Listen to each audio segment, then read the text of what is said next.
Gracias a Dios estamos juntos otra vez en la clase bíblica edición especial. Mi deseo es que el tiempo que estemos aquí, su vida y la mía, sea bendecida abundantemente.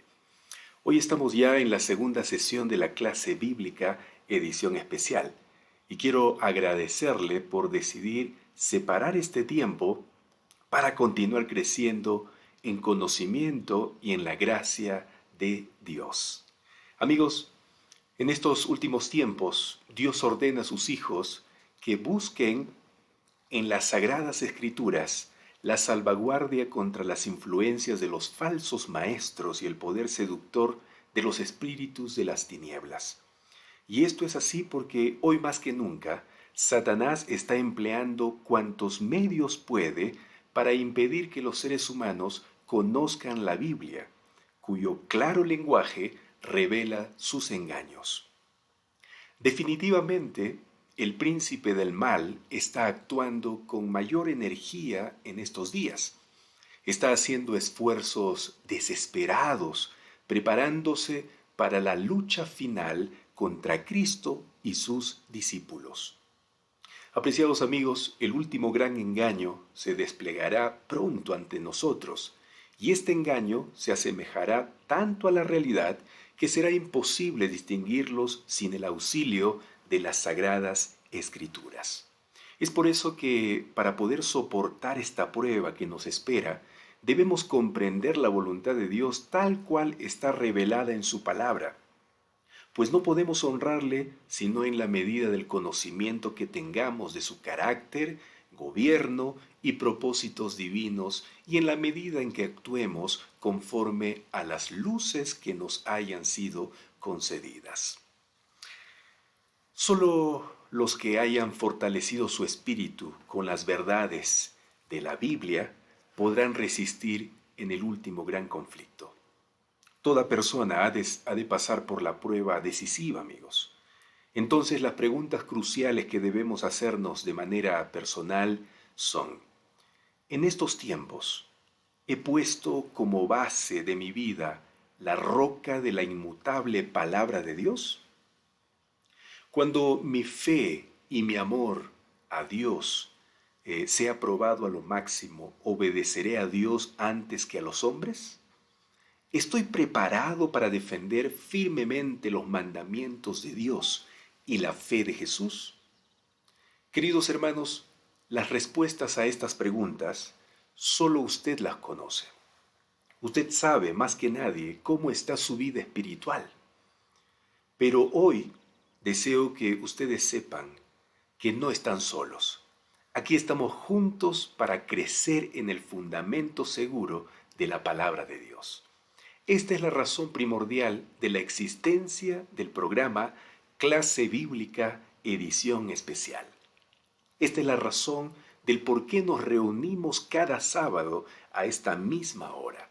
Y la razón es fortalecer nuestra mente con las verdades de la Biblia.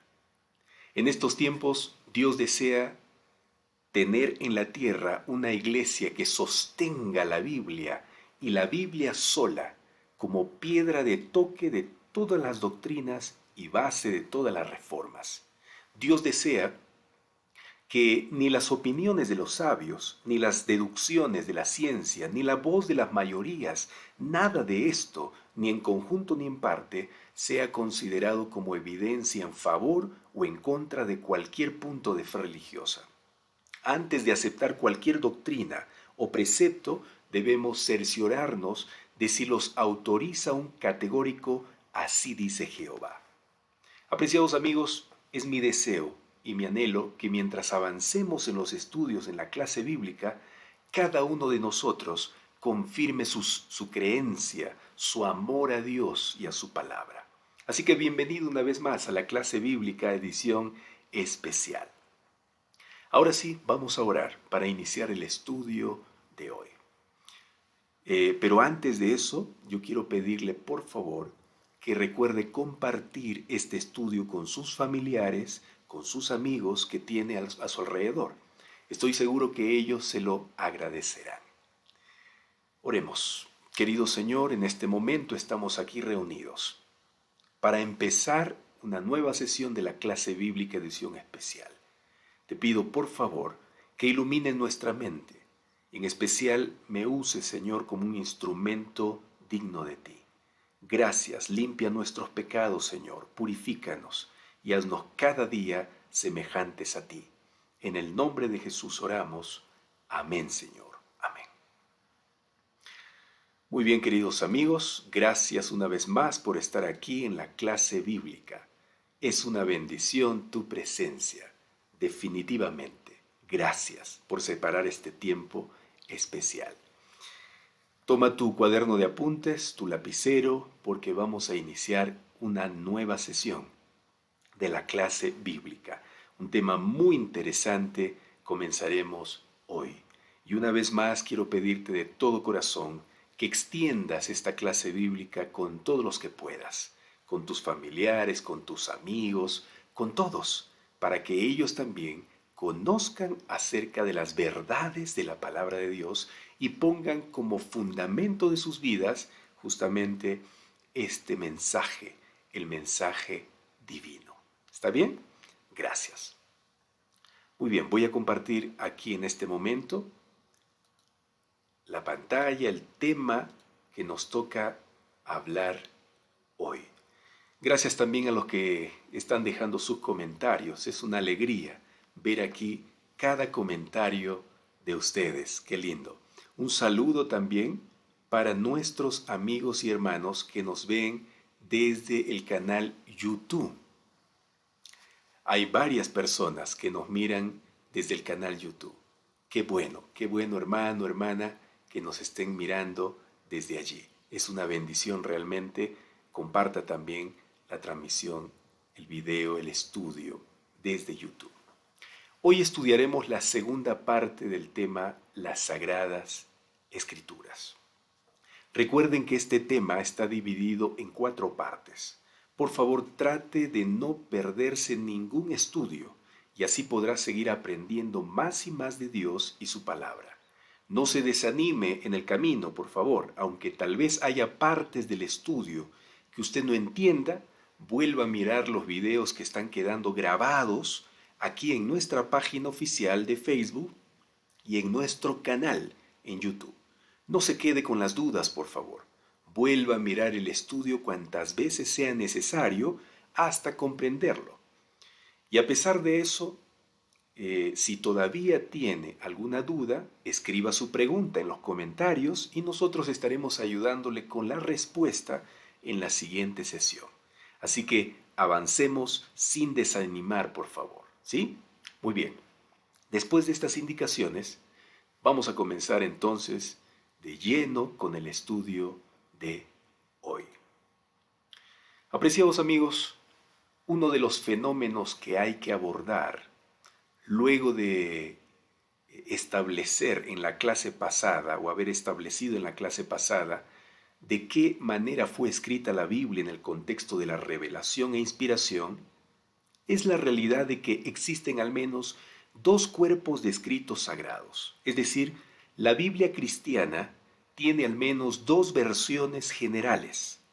Por un lado están los protestantes y los evangélicos estudiando en general una Biblia que contiene 66 libros. Y por el otro lado está la Iglesia Católica usando una Biblia que tiene 73 libros, es decir, 7 libros más y algunas porciones añadidas. Estos 7 libros de más fueron denominados como apócrifos por Jerónimo, un erudito católico que vivió entre los años 340 al 420 después de Cristo. Este adjetivo apócrifo, que en nuestro idioma actual significa supuesto, fingido o falso, tenía alcances menos categóricos en los días de Jerónimo, pues se aplicaba a algo oculto, secreto o dudoso.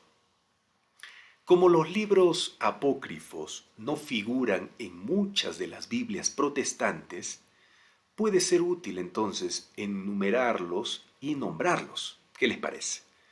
En primer lugar, hay dos relatos, el libro llamado Tobit, o conocido también como Tobías, y el libro llamado Judith o Judith. De una naturaleza algo similar, hay tres agregados al libro de Daniel, historias conocidas como la oración de Azarías y el cántico de los tres mancebos, y las historias de Susana y Bel y el dragón. Y también hay 6 agregados al libro de Esther que no llevan nombre particular. Todos estos tienen un estilo narrativo o relatos. Luego están 2 libros que por su contenido los escrituristas católicos los clasifican como sapienciales o de sabiduría, porque tienen un parecido a los libros de Proverbios y Eclesiastés. Estos libros llevan los nombres de Sabiduría y Eclesiástico, también llamado Sirácida. No confunda por favor Eclesiástico con Eclesiastés, porque uno es apócrifo y el otro es canónico o inspirado por Dios.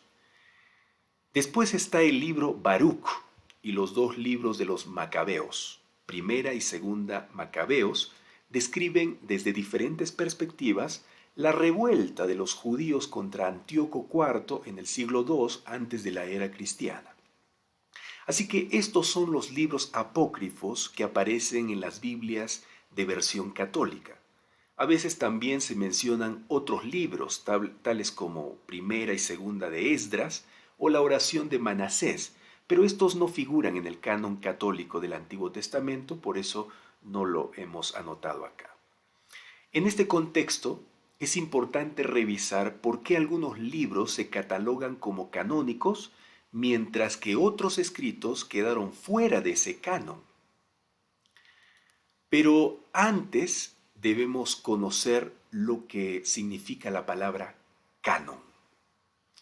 Los griegos usaban esta palabra, la palabra canon, para referirse a una caña, y con el paso del tiempo la palabra llegó a designar la vara para medir, usada por los carpinteros y albañiles, y que hasta el día de hoy siguen usando los vendedores de telas y paños.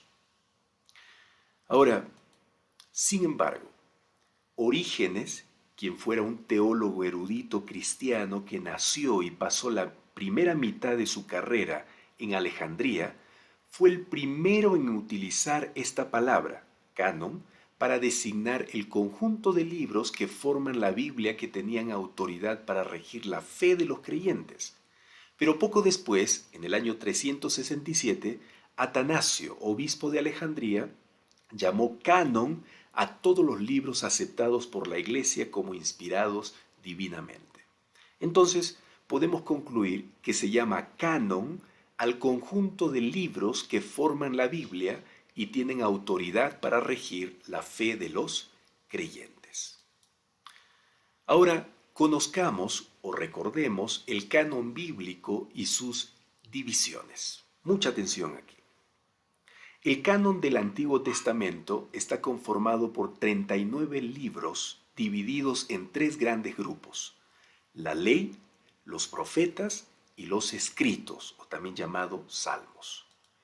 La ley, o conocida también como Torá, lo que hoy llamamos Pentateuco, agrupa los primeros 5 libros de Moisés, que son Génesis, Éxodo, Levítico, Números y Deuteronomio, los cuales constituyeron la base de toda la literatura sagrada de los judíos.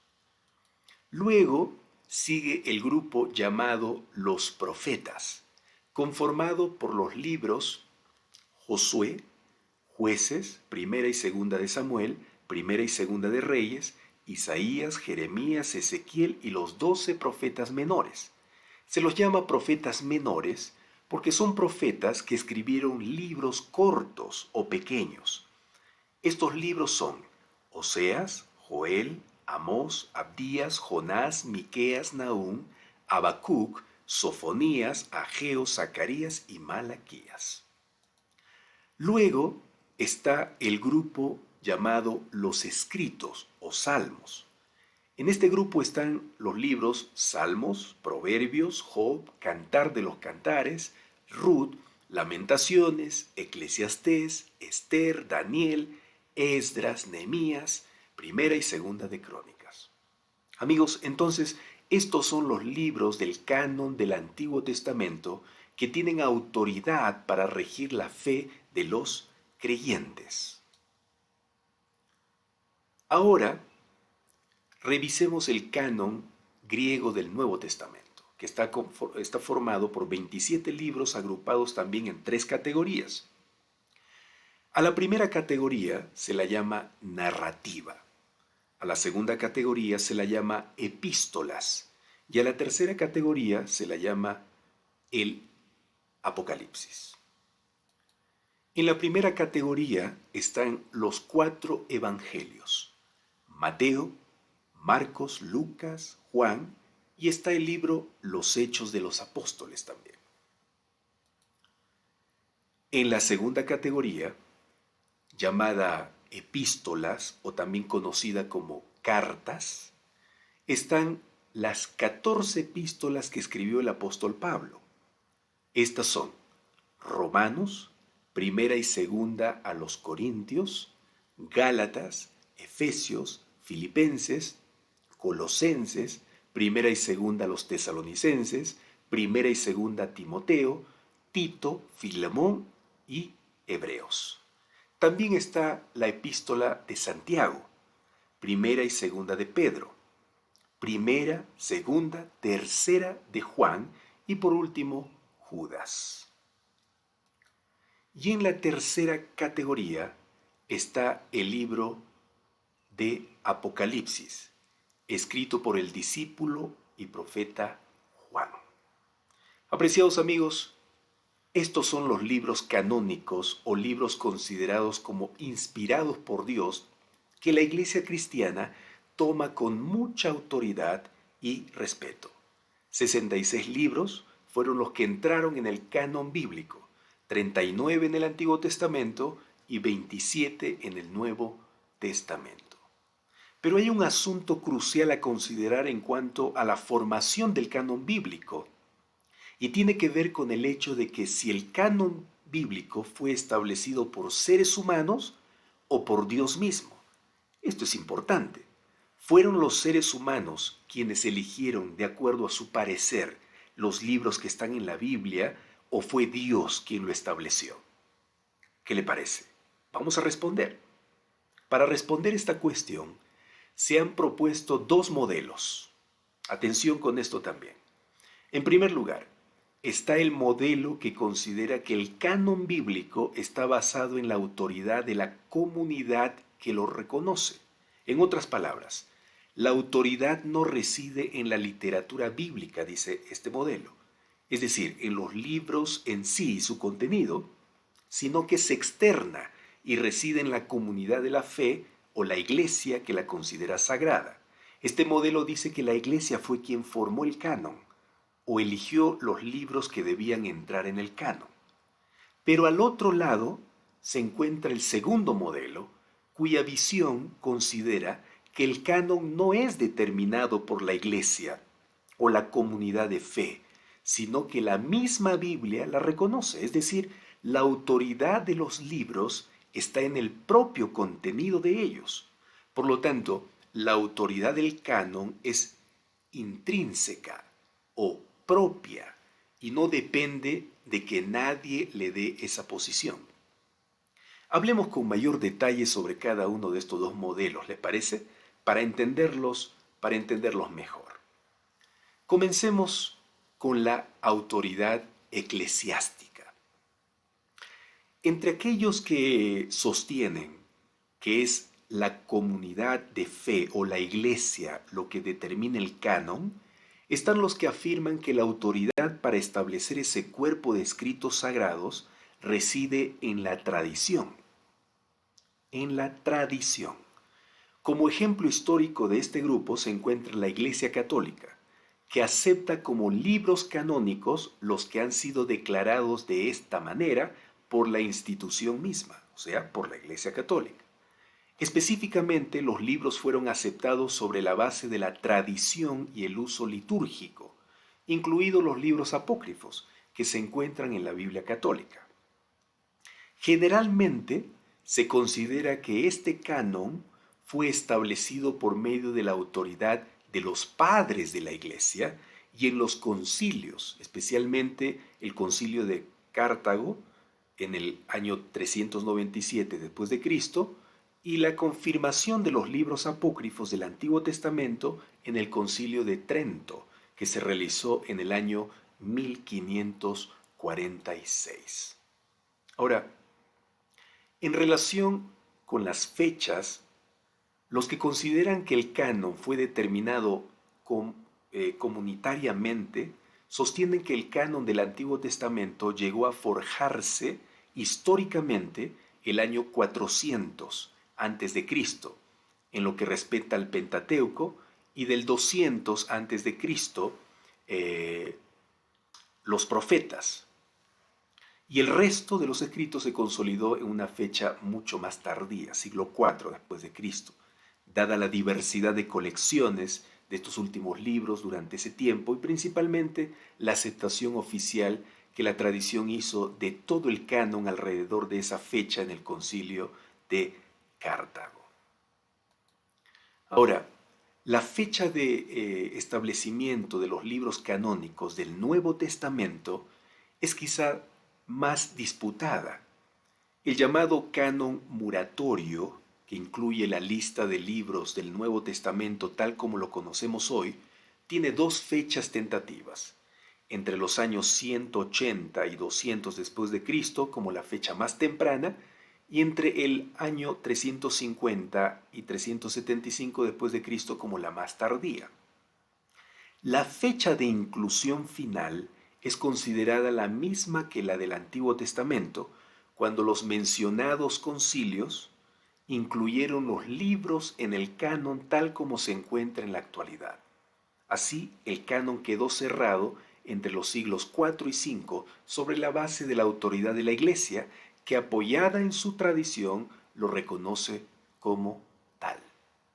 Amigos, este es el primer modelo en relación a la formación del canon bíblico, que está basado en la autoridad de la comunidad de la fe o la iglesia que lo reconoce. Pero ahora veamos el segundo modelo, que es el canon intrínseco o autoridad intrínseca. En el modelo del canon intrínseco, los libros de la Escritura no son considerados canónicos sobre la base de la autoridad de una comunidad, la Iglesia, o de la tradición, sino por los méritos intrínsecos, o sea, propios de cada libro. En otras palabras, fue por el contenido mismo de cada libro que fueron incluidos en el canon. Esto quiere decir que los libros de la Biblia son inherentemente canónicos o naturalmente canónicos y no dependen de algo humanamente externo, aunque no siempre fueron universalmente reconocidos. Al igual que Jesús, ¿no? Que era verdaderamente el Mesías, aunque algunos no lo reconocieran como tal. Así, de acuerdo con este modelo, aunque un individuo o una comunidad rechacen la autoridad de los libros, esto no altera para nada su autoridad intrínseca o propia que tiene por naturaleza. Los libros canónicos de la Biblia poseen autoridad como regla y norma de la teología, dado su origen divino, es decir, su origen inspirado por Dios. Entonces, en este modelo impera la idea de que la Iglesia no puede dar a un libro otra autoridad que la que el mismo libro intrínsecamente tiene y no puede convertir en inspirado el libro cuya naturaleza no está penetrada por la inspiración. En este modelo, no es tan importante la fecha en que el canon fue determinado por la comunidad, pues esta acción es solo un reconocimiento de la autoridad canónica ya existente en sus libros bíblicos. En esos libros bíblicos. Por esta razón, se presta más atención a los criterios internos de canonicidad que están presentes en estos escritos. En este sentido, el mismo Antiguo Testamento brinda una gran cantidad de información acerca de su origen divino y su autoridad canónica. Ejemplo tenemos en Moisés. Dios ordenó a Moisés que su revelación fuese escrita, conservada y transmitida. Textos bíblicos de Éxodo y Deuteronomio corroboran esta verdad.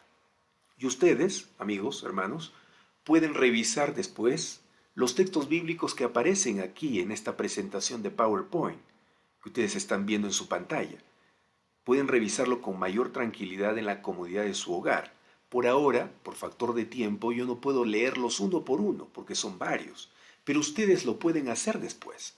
Recuerden que estos estudios quedan grabados en esta página de Facebook y en nuestro canal de YouTube para que los vuelvan a mirar sin ningún apuro y revisar estos textos. Después de Moisés, otros escritores inspirados registraron la revelación de Dios, incluyendo a Josué, Samuel, Isaías y Jeremías, solo para nombrar algunos. También ustedes pueden ver aquí estos textos bíblicos que nos hablan de este detalle. Está Josué, Primera de Samuel, Isaías y Jeremías. Los escritores posteriores, de igual forma, se refirieron a las escrituras anteriores a ellos y las consideraron de origen divino. Además, el Antiguo Testamento usa frecuentemente frases que denotan su origen divino, frases como por la mano de, palabra del Señor, así dijo el Señor y el Señor declaró. Hermanos, estas son frases que aparecen en el Antiguo Testamento muchas veces, que demuestran el origen divino de las Escrituras. También cuando vamos al Nuevo Testamento, este testifica que Jesús y sus apóstoles reconocieron, amigos, un canon existente del Antiguo Testamento. Jesús mismo reconoce las tres partes constitutivas de las Escrituras del Antiguo Testamento. En Lucas capítulo 24, versículo 44, Cristo se refirió a la ley de Moisés, los profetas y los salmos. ¿Recuerdan estas tres partes del canon del Antiguo Testamento que vimos hace un momento? La ley de Moisés, o llamado también Torá, los profetas y los salmos. ¿Recuerdan? Bueno, además, Jesús mencionó en Mateo capítulo 23, versículo 35, a Abel, a Zacarías y a Berequías, personajes que están registrados ¿dónde? En el Antiguo Testamento. Menciona a Abel como el primer mártir del Antiguo Testamento y a Zacarías, el último, encapsulando así una vez más las tres partes del canon del Antiguo Testamento que son la ley, los profetas y los escritos o salmos. Sobre la base de este y otros datos, entonces es razonable creer que Jesús sostuvo un canon cerrado del Antiguo Testamento y lo pasó a sus seguidores. A esto se suma la evidencia interna del Nuevo Testamento que supone la autoridad del Antiguo Testamento y se refiere a ella. Jesús deja en claro, en muchos versículos, la autoridad del Antiguo Testamento de forma definitiva. Él y el resto del Nuevo Testamento considera los escritos también del Antiguo Testamento como escritura autorizada. Y aquí yo les estoy dejando varios textos bíblicos donde podemos corroborar esta verdad. Y usted lo puede revisar después tranquilamente. También hay varias evidencias externas del reconocimiento de las tres partes del Antiguo Testamento en el siglo I después de Cristo. Pareciera que al menos cerca del año 70 después de Cristo, la autoridad de los libros del Antiguo Testamento eran bien clara.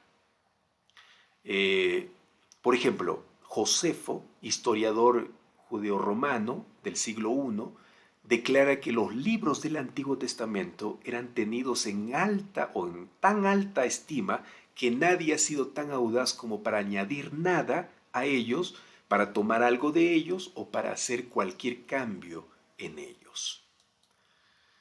Entonces, con respecto al canon del Nuevo Testamento, es claro que se originó con las palabras y los hechos de Cristo, hermanos, amigos, como revelación especial de Dios en esta tierra. Sus enseñanzas y sus actos fueron registrados por testigos oculares o por otras personas a quienes los testigos relataron lo acontecido, como Lucas capítulo 1 versículos 1 al 3 lo declara. Las palabras de Jesús fueron reconocidas como autoritativas en el Nuevo Testamento. Eh, la autoridad intrínseca se ve reforzada en el hecho de que el mismo Nuevo Testamento da testimonio propio de su autoridad divina. Por ejemplo, 1 de Timoteo capítulo 5, versículo 18, cita directamente de Lucas capítulo 10, versículo 7. Como ustedes pueden ver aquí en la pantalla, la frase "el trabajador merece que se le pague su salario", que cita Pablo en su libro a Timoteo, fue tomada de Lucas capítulo 10, versículo 7. Y Pablo la tomó porque la consideraba autoritativa o inspirada por Dios. Es por eso que les decía que la autoridad intrínseca se ve reforzada en el hecho de que el mismo Nuevo Testamento da testimonio propio de su autoridad divina.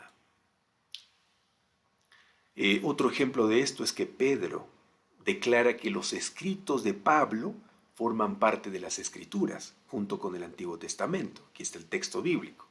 Es más, según el libro de Hechos, el Evangelio es considerado palabra de Jehová, o palabra de Dios. Por su lado, el apóstol Pablo deja en claro que él no habla por su propia autoridad, sino con autoridad divina, y encomienda que sus cartas sean leídas. Y finalmente, el Apocalipsis testifica de sí mismo como revelación directa de Dios y agrega que ninguna de sus palabras debería ser suprimida o cambiada. Así lo declara en Apocalipsis capítulo 1, versículo 1 y capítulo 22, versículos 18 y 19. Apreciados amigos, en esto consiste el segundo modelo llamado canon intrínseco o autoridad intrínseca. En este modelo, los libros de la Escritura no son considerados canónicos sobre la base de la autoridad de una comunidad, la iglesia o de la tradición, sino por los méritos propios de cada libro. El mismo contenido de los libros dan la autoridad. Esto quiere decir que los libros de la Biblia son naturalmente canónicos y no dependen de algo humanamente externo. El modelo autoridad intrínseca afirma que los libros canónicos de la Biblia poseen autoridad como regla y norma de la teología dado su origen divino, es decir, su origen inspirado por Dios. Ahora, si bien los elementos que acabamos de mencionar apelan a la autoridad intrínseca del canon del Antiguo Testamento y del Nuevo Testamento, existen algunos criterios que ayudan al reconocimiento de los escritos que deberían ser incluidos en dicho canon. Hay tres criterios que son los más conocidos en el mundo de la investigación bíblica y están relacionados con el autor del libro o la autoría del libro, la antigüedad del libro y la consistencia, congruencia y continuidad del libro. Comencemos analizando, por favor, el primer criterio de reconocimiento canónico que tiene que ver con la autoría del libro. Ponga mucha atención y concentración, por favor. Apreciados hermanos, para que un escrito sea incluido en el canon bíblico, o sea, considerado inspirado por Dios, su autor debe estar dotado de autoridad divina.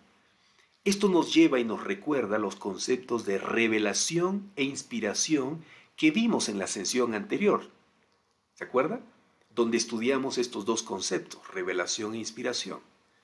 Los autores bíblicos sencillamente fueron los receptores del mensaje divino, que fue comunicado a través del proceso de revelación y fueron inspirados divinamente para dejar registro escrito de esa revelación.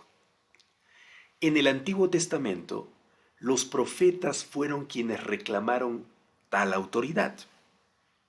Por ejemplo, en Primera y Segunda de Crónicas se menciona una línea de profetas que registraron la historia del pueblo de Dios. ¿Sí? Desde Moisés en adelante existe una sucesión de profetas que fueron receptores y transmisores del mensaje de Dios a su pueblo. En el Nuevo Testamento se cambia a la figura del apóstol. La apostolicidad aseguraba la exactitud del registro de las palabras y las obras de Cristo mismo. De esta manera, la autoría era un elemento importante a la hora de otorgar la credibilidad a un escrito canónico. Sin embargo, el criterio autoral no debe ser el único fundamento para señalar la canonicidad de un escrito, ya que la distancia histórica que nos separa de los documentos de tiempos bíblicos puede llevar a determinaciones poco concluyentes. Ahora, es por eso que hay otro criterio que está relacionado con la antigüedad de los escritos. Dado que se considera que el canon del Antiguo Testamento quedó cerrado alrededor de la época del rey Artajerjes, cerca del año 450 a.C., el registro profético está limitado a aquellos libros que fueron escritos antes de esa fecha. Con respecto al Nuevo Testamento, los libros tuvieron que haber sido escritos durante la era apostólica, es decir, tuvieron que haber sido escritos por un apóstol, ¿no? Entonces, en resumen, los libros canónicos del Antiguo Testamento fueron escritos dentro de la sucesión profética hasta que ese don cesó temporalmente en el periodo intertestamentario. Escuche bien esto. Se llama periodo intertestamentario al periodo de años de separación que hubo entre el Antiguo Testamento y el Nuevo Testamento, que aproximadamente duró 400 años. Entonces, desde Malaquías, último libro del Antiguo Testamento, hasta Mateo, primer libro del Nuevo Testamento, hubo 400 años de separación. A ese tiempo de 400 años se le denomina periodo intertestamentario. Así que los libros canónicos del Antiguo Testamento fueron escritos dentro de la sucesión profética hasta que ese don cesó temporalmente en el periodo intertestamentario. Mientras los escritos canónicos del Nuevo Testamento fueron escritos por un apóstol hasta fines del primer siglo. Ahora hablemos del tercer criterio, que ven aquí en la pantalla. Dado que el propio testimonio de las Escrituras establece el periodo hermenéutico de que toda nueva luz no debe contradecir la anterior, otro criterio importante para reconocer un escrito como canónico está relacionado con el principio de consistencia, congruencia y continuidad. Por ejemplo, el Pentateuco, escrito por Moisés, es reconocido casi universalmente como escrito sagrado y por lo tanto canónico. Esto determina que todo escrito posterior a estos libros debe concordar con ellos, con el Pentateuco. Y aquí entramos otra vez al tema de los libros apócrifos que comentamos al inicio del estudio de hoy. Hace un momento les expliqué en qué consiste el periodo intertestamentario, ¿lo recuerdan? El periodo intertestamentario es el periodo de 400 años de separación que hubo entre el Antiguo Testamento y el Nuevo. Y es justamente, ojo, es justamente en este periodo que fue impartido por Dios en este mundo el don de profecía. Escuche bien. En este periodo intertestamentario no hubo inspiración, no hubo. ¿Está bien? Todo lo que se escribió en ese tiempo de 400 años no fueron inspirados por Dios, porque el canon ya había sido cerrado. Por favor, esto es clave que nosotros podamos comprender. ¿Ya? Entonces, justamente los libros apócrifos fueron escritos en ese periodo. Por lo tanto, una de las razones para el rechazo de los libros apócrifos es que no fueron inspirados por Dios porque en ese tiempo no había inspiración y porque las enseñanzas contradecían a las escrituras canónicas.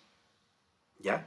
Y justo eso es lo que vamos a ver en este momento. ¿Ya?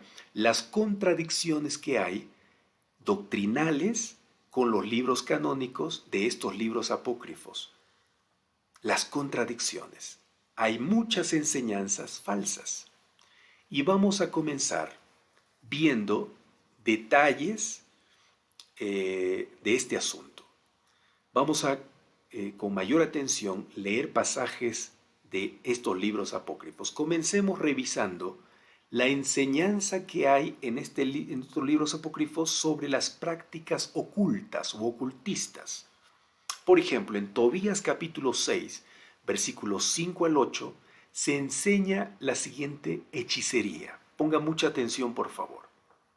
Dice, el ángel añadió, abre el pez, sácale la hiel, el corazón y el hígado y guárdatelo y tira los intestinos, porque su hiel, su corazón y su hígado son remedios útiles. Y el joven abrió el pez y tomó la hiel, el corazón, el hígado, asó parte del pez y lo comió, salando el resto. Luego continuaron su camino los dos juntos hasta cerca de media. Preguntó entonces el muchacho al ángel, hermano Azarías, ¿qué remedios hay en el corazón, el hígado y la hiel del pez? Le respondió, si se quema el corazón o el hígado del pez ante un hombre o una mujer atormentado por un demonio o un espíritu malo, el humo ahuyenta todo mal y le hace desaparecer para siempre.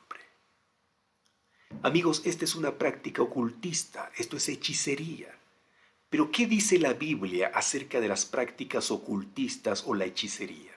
¿Será que lo que dice este libro apócrifo está en concordancia con las enseñanzas de la Torá? Apreciados amigos, a lo largo del Antiguo Testamento, toda práctica de ocultismo y adivinación está estrictamente prohibida.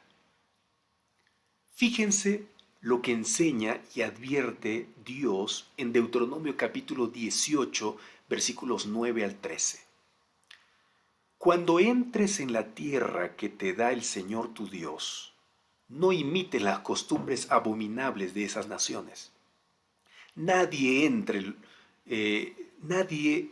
los tuyos deberá sacrificar a su hijo o hija en el fuego, ni practicar adivinación, brujería o hechicería, ni hacer conjuros, servir de medium, espiritista o consultar a los muertos.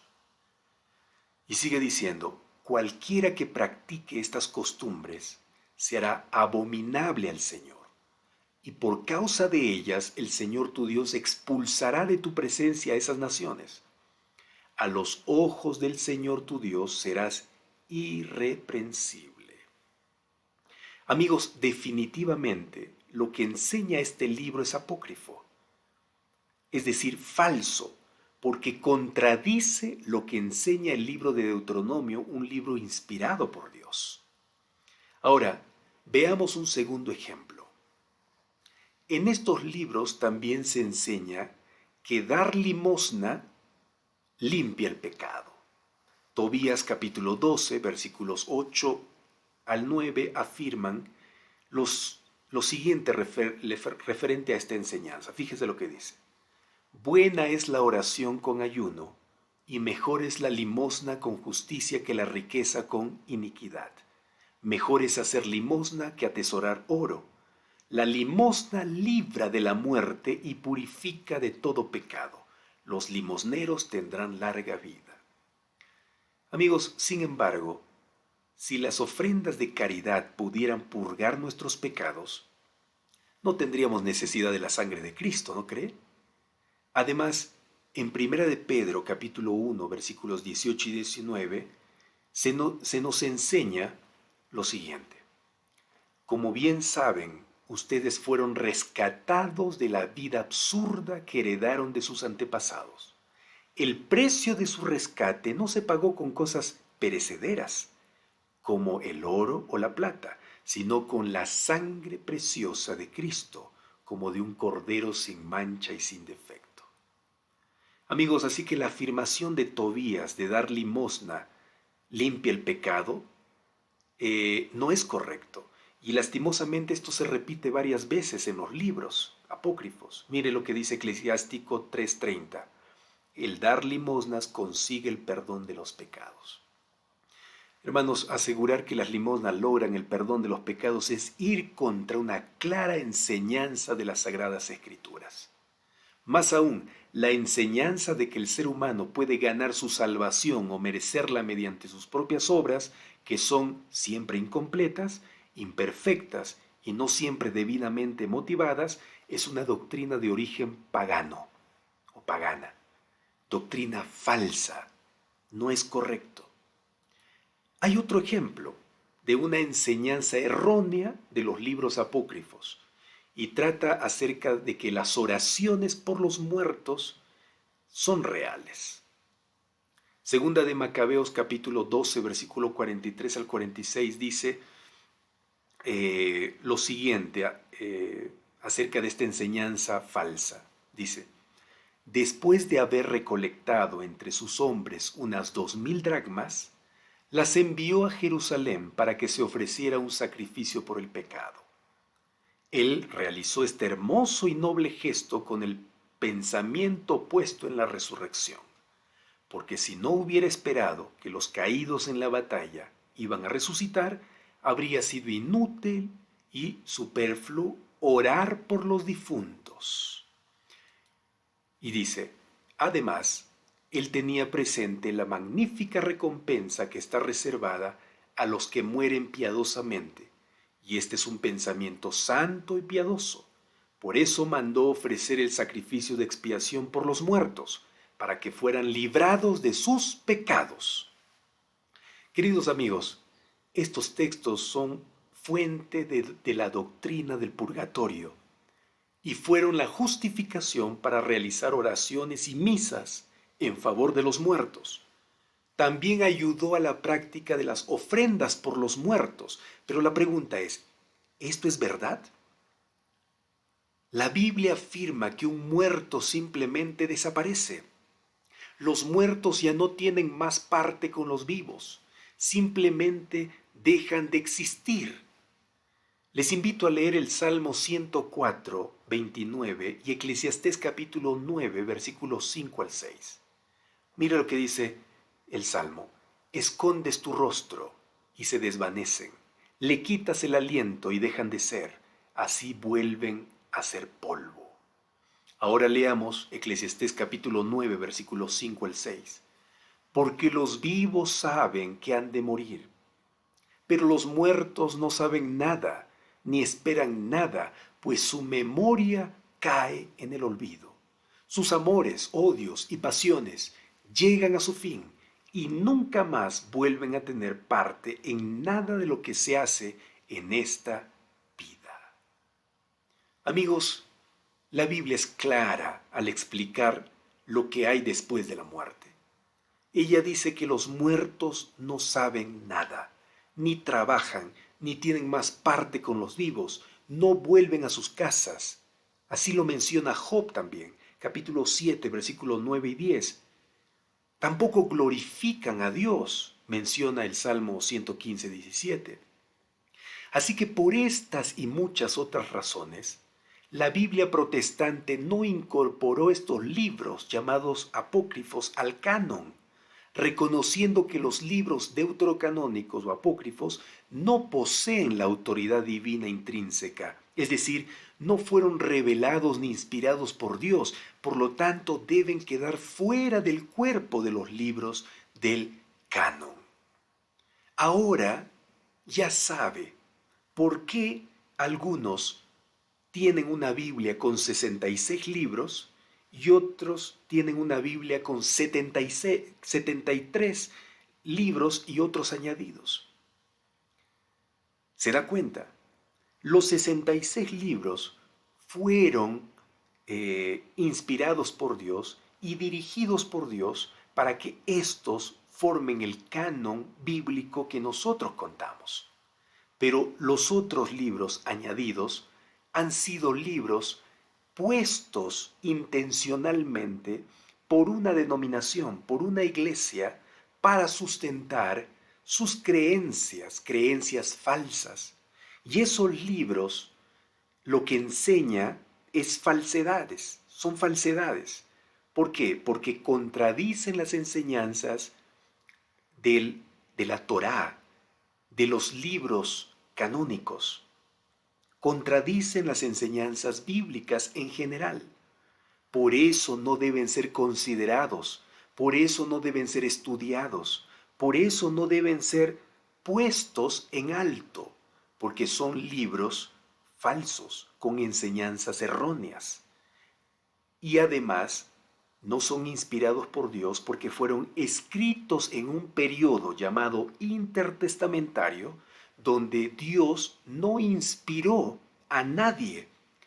Hubo un silencio profético en ese periodo intertestamentario, es decir, entre el Antiguo Testamento y el Nuevo Testamento hubo un periodo de 400 años, donde Dios no inspiró a nadie. Por lo tanto, todos los libros escritos en ese periodo no pueden ser considerados palabra de Dios o inspirados por Dios. Y justamente los libros apócrifos tienen esa fecha de escritura. Es decir, fueron escritos en ese periodo. Esa es otra razón para creer que esos libros no son palabra de Dios y no deben ser considerados por la fe cristiana como autoritativas. No pueden. Por lo tanto, sigamos con los 66 libros del canon bíblico, confiando en ella como la verdad pura, la verdad sagrada, la verdad única. Sigamos confiando y leyendo estos 66 libros que nos ayudarán a transformar nuestra vida. ¿Por qué? Porque es palabra de Dios y la palabra de Dios cambia, transforma, hace una nueva criatura a la persona. Sigamos estudiando la Biblia. Ahora, en este tema, hemos conocido un poco más acerca de la Sagrada Escritura. ¿Por qué hay más libros en una Biblia y por qué hay menos libros en otra? Ya hemos visto hoy. ¿Sirvió? Espero que sí, espero que sí.